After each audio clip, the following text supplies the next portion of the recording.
ಹಿಂದಿನೇ ಮಾತಾಡೋದು, ಕನ್ನಡ ಮಾತಾಡಲ್ಲ, ಏನ್ ಮಾಡ್ತೀರೋ ಮಾಡಿ. ಕನ್ನಡ ಮಾತಾಡಲ್ಲ ಎಂದಿದ್ದವಳ ವಿರುದ್ಧ ಕನ್ನಡಿಗರ ಆಕ್ರೋಶ.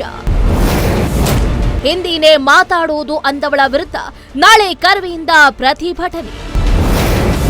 ಕನ್ನಡಿಗರು ವಿಶಾಲ ಹೃದಯದವರು, ಆದ್ರೂ ಪದೇ ಪದೇ ಅವಮಾನ ಯಾಕೆ? ಇದು ಕರ್ನಾಟಕ ಮೇಡಮ್. ಇಂಡಿಯಾ ಅದು ಈ ಕರ್ನಾಟಕದಲ್ಲಿ Kannada main first, Kannada first madam, Kannada first. ಈಗ ನೀವೇನ್ ಮಾತಾಡ್ತಾ ಇರೋ ತುಂಬಾ ಒಳ್ಳೇದು. ಮಾತಾಡೋದೇ ಇಲ್ವಾ? ಯಾಕೆ ಮಾತಾಡೋದಿಲ್ಲ? ಯಾಕೆ ಹಿಂದಿ ಮಾತಾಡ್ಬೇಕು? ಕನ್ನಡ ಮಾತಾಡ್ಬೇಕಲ್ಲ ಮೇಡಮ್. ಕನ್ನಡ ಮೇಡಮ್. ಮೇಡಮ್ ಇದು ಕರ್ನಾಟಕ, ಇದು ಕರ್ನಾಟಕ ಮೇಡಮ್. ಚೇರ್ಮನ್ ಮಾತಾಡಂಗಿಲ್ಲ, ಇದು ಆರ್ ಬಿ ಐ ರೂಲ್ ಇದೆ. ಆ ಸ್ಟೇಟ್ಗಳಲ್ಲಿ ಆ ಭಾಷೆ ಮಾತಾಡಬೇಕು. ನೀವು ಮ್ಯಾನೇಜರ್ ಅಂದ್ರೆ ಯಾಕೆ ಮಾತಾಡಬಾರ್ದ ಸರ್? ದಯವಿಟ್ಟು ಮಾತಾಡ್ಬೇಡಿ ಮೇಡಮ್. ಅನ್ನಿಸ ಕನ್ನಡನೇ ಬರಲ್ಲ. ಇರಿ ಸರ್, ಮಾತಾಡಿ ಮೇಡಮ್. ನೀವು ಮಾತಾಡಲ್ಲ ಮೇಡಮ್. ಸೂಪರ್. ನೀವು ಬ್ಯಾಂಕ್ಗೆ ನೋಡಿ ವೀಕ್ಷಕರೇ, ಇದು SBI ಬ್ಯಾಂಕು ಚಂದಾಪುರದಲ್ಲಿರುವ SBI ಸೂರ್ಯ ಸಿಟಿ ಬ್ಯಾಕ್ ಸೈಡ್ ಅಲ್ಲಿ. ದಯವಿಟ್ಟು ನೀವು ಇದನ್ನ ಎಲ್ಲರೂ ಎಚ್ಚೆತ್ಕೊಳ್ಳೋಣ. ಕನ್ನಡ ವ್ಯಕ್ತಿಗಳು, ಕನ್ನಡ ನಾವು ಏನಿದ್ರು ಕನ್ನಡಿಗರು, ನಾವು ಒಂದಾಗ್ಲೇಬೇಕು. SBI ಬ್ಯಾಂಕ್ಗೆ ನಾವು ಬುದ್ಧಿ ಕಲ್ಸೋಣ. ಆಯ್ತು, ನೋಡೋಣ ಪ್ಲೀಸ್. ನೀವು ವಿಡಿಯೋ ಮಾಡ್ಕೊಳ್ಳಿ ಮೇಡಮ್, ನೀವು ವಿಡಿಯೋ ಮಾಡಿ ಪ್ಲೀಸ್. ಆಯ್ತು, ನೀವು ಹಿಂದಿ ಕನ್ನಡ ಮಾತಾಡಲ್ಲ ಅಂದ್ರಲ್ಲ, ಕನ್ನಡ ಮಾತಾಡೋದೇ ಇಲ್ಲ. ಓಹೋ, ಸೂಪರ್ ಮೇಡಮ್, ಸೂಪರ್. ನೋಡಿ ವೀಕ್ಷಕರೇ, ಇದು ಮೇಡಮ್ ಮ್ಯಾನೇಜರ್ ಅವರು ಹೇಳಿದ್ದು, ಕನ್ನಡ ನಾನು ಮಾತಾಡೋದೇ ಇಲ್ಲ ಅಂತ. ತುಂಬಾ ಉತ್ತಮ ಬಿಡಿ, ಸೂಪರ್. ಎಸ್, ಕನ್ನಡಿಗರು ಈ ವಿಡಿಯೋ ವಿರುದ್ಧ ಆಕ್ರೋಶವನ್ನ ಹೊರಹಾಕ್ತಿದ್ದಾರೆ ನೋಡಿ. ಈ ಬೆನ್ನಲ್ಲೇ ಇದೀಗ ಕರವೇ ಸಂಘಟನೆ ಬ್ಯಾಂಕ್ ಸಿಬ್ಬಂದಿ ಭಾಷಾ ತಾರತಮ್ಯವನ್ನ ವಿರೋಧಿಸಿ ಪ್ರತಿಭಟನೆಯನ್ನ ಮಾಡೋದಕ್ಕೆ ಮುಂದಾಗ್ತಿದ್ದಾರೆ. ಹೌದು, ಕನ್ನಡಿಗರು ವಿಶಾಲ ಹೃದಯದವರು. ಕರ್ನಾಟಕ ಅಂದ್ರೆ ಕನ್ನಡ ನೆನಪಾಗುತ್ತೆ. ಕನ್ನಡವನ್ನ ದೇವರಂತೆ ಪೂಜಿಸ್ತಾರೆ ಇಲ್ಲಿಯ ಜನರು. ಇನ್ನು ಬೆಂಗಳೂರು ಅಂದ್ರೆ ಸಾಕು, ಹಲವು ಭಾಷೆಯ, ಹಲವು ಸಂಸ್ಕೃತಿಯ ಜನ ಇಲ್ಲಿ ಒಗ್ಗೂಡ್ತಾರೆ. ಆದ್ರೆ ಅದೆಷ್ಟೇ ಪರಭಾಷೆಯ ಜನ ಬಂದ್ರು ಬೆಂಗಳೂರು ಯಾರನ್ನು ಕೂಡ ಬಿಟ್ಕೊಟ್ಟಿಲ್ಲ.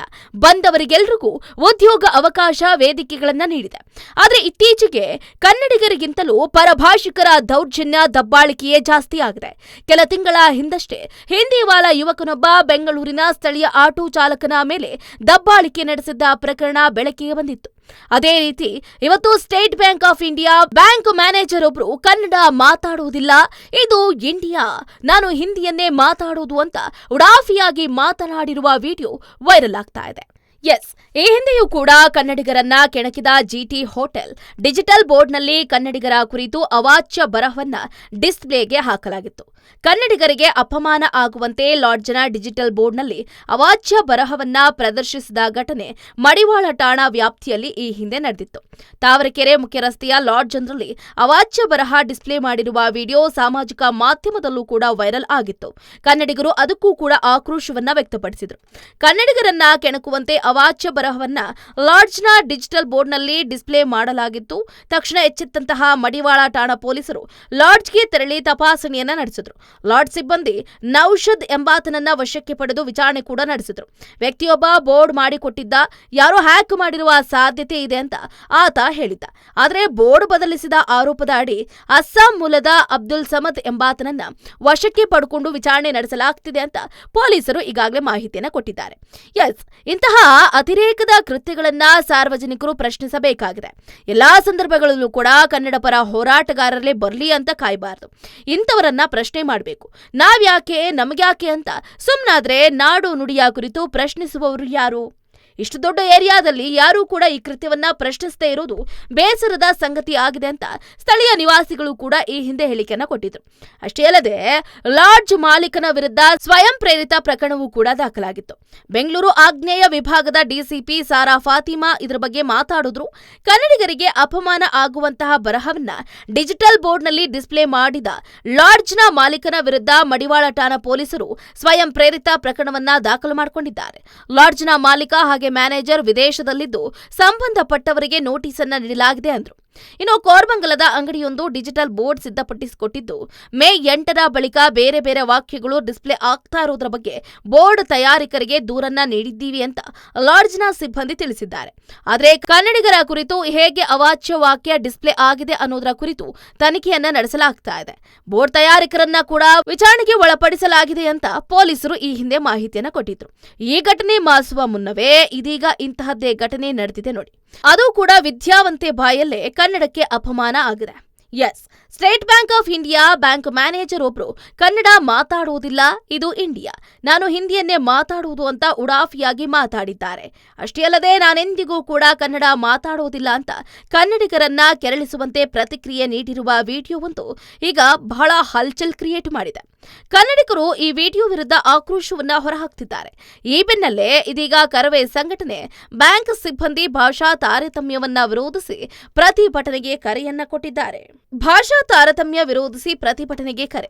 ಆನೇಕಲ್ ಎಸ್ಬಿಐ ಸಿಬ್ಬಂದಿಯೊಬ್ಬರು ಕನ್ನಡ ಭಾಷೆ ಮಾತಾಡುವುದಿಲ್ಲ, ನಾನು ಹಿಂದಿಯಲ್ಲೇ ಮಾತಾಡುವುದು ಅಂತ ಹೇಳಿ ಉದ್ದಟತನವನ್ನ ತೋರಿದ ವಿಡಿಯೋ ಸದ್ಯ ಕನ್ನಡಿಗರ ಕೆಂಗಣ್ಣಿಗೆ ಗುರಿಯಾಗಿದೆ. ಈ ಬೆನ್ನಲ್ಲೇ ಕರ್ನಾಟಕ ರಕ್ಷಣಾ ವೇದಿಕೆ ನಗರದ ಸ್ಟೇಟ್ ಬ್ಯಾಂಕ್ ಆಫ್ ಇಂಡಿಯಾ ಪ್ರಧಾನ ಕಚೇರಿ ಮುಂಭಾಗ ಇವತ್ತು ಬೆಳಗ್ಗೆ 11 ಗಂಟೆಗೆ ಪ್ರತಿಭಟನೆ ನಡೆಸುವುದಾಗಿ ಕರೆ ಕೊಟ್ಟಿದೆ. ಅಲ್ಲದೆ ಚಂದಾಪುರದ State Bank of India bank ಮುತ್ತಿಗೆ ಹಾಕುವುದಾಗಿ ಕರೆಯನ್ನ ಕೊಟ್ಟಿದೆ. ಕರವೇ ಅಧ್ಯಕ್ಷ ನಾರಾಯಣಗೌಡರ ನೇತೃತ್ವದಲ್ಲಿ 2 ಕಡೆ ಪ್ರತಿಭಟನೆಗೆ ಕರೆಯನ್ನ ನೀಡಲಾಗಿರುವಂತದ್ದು.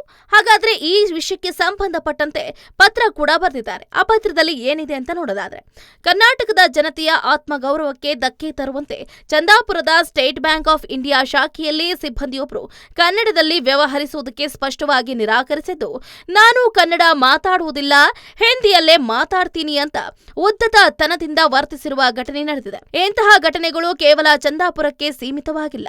ರಾಜ್ಯದಾದ್ಯಂತ ಎಸ್ಬಿಐ ಶಾಖೆಗಳಲ್ಲಿ ಕನ್ನಡ ಬಾರದ ಕನ್ನಡಿಗರ ಭಾಷೆಯನ್ನ ಅಗೌರವಿಸುವ ಸಿಬ್ಬಂದಿಯಿಂದ ಗ್ರಾಹಕರು ತೀವ್ರ ತೊಂದರೆಗೆ ಒಳಗಾಗ್ತಿದ್ದಾರೆ. ಈ ಹಿನ್ನೆಲೆ ಕರ್ನಾಟಕ ರಕ್ಷಣಾ ವೇದಿಕೆ ದಿನಾಂಕ 5/21/2021 ಬೆಳಗ್ಗೆ 11 ಗಂಟೆಗೆ ಏಕಕಾಲಕ್ಕೆ 2 ಪ್ರತ್ಯೇಕ ಪ್ರತಿಭಟನೆಯನ್ನ ಹಮ್ಮಿಕೊಳ್ಳಲಿದೆ ಅಂತ ಬರೆಯಲಾಗಿದೆ. ವಿಡಿಯೋ ವೈರಲ್ ಮಾಡಿದ ಗ್ರಾಹಕ.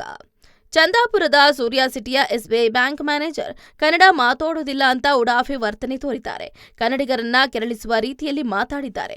ಕನ್ನಡ ಮಾತಾಡುವಂತ ಗ್ರಾಹಕನಿಗೆ ಹಿಂದಿ ಮಾತಾಡ್ತೀನಿ, ನಾನು ಕನ್ನಡ ಮಾತಾಡುವುದಿಲ್ಲ ಅಂತ ಉತ್ತರವನ್ನ ಕೊಟ್ಟಿದ್ದಾರೆ. ಕನ್ನಡ ಮಾತನಾಡಿ ಅಂದಿದ್ದಕ್ಕೆ ಇದು ಇಂಡಿಯಾ, ನಾನು ಹಿಂದಿಯನ್ನೇ ಮಾತಾಡ್ತೀನಿ ಅಂತ ಬ್ಯಾಂಕ್ ಮ್ಯಾನೇಜರ್ ಉಡಾಫಿಯಾಗಿ ಮಾತಾಡಿರುವುದು ಈಗ ಎಲ್ಲರನ್ನ ರಕ್ತ ಕುದಿಯುವಂತೆ ಮಾಡುತ್ತಿದೆ. ಇದನ್ನ ಗ್ರಾಹಕರು ಚಿತ್ರೀಕರಿಸಿ ಅದನ್ನ ಪೋಸ್ಟ್ ಮಾಡಿ ಆಕ್ರೋಶ ಹೊರಹಾಕ್ತಿದ್ದಾರೆ. ಹೆಚ್ಚಿನ ಸುದ್ದಿಗಳಿಗಾಗಿ ನಮ್ಮ ಚಾನೆಲ್ನ ಸಬ್ಸ್ಕ್ರೈಬ್ ಮಾಡಿ.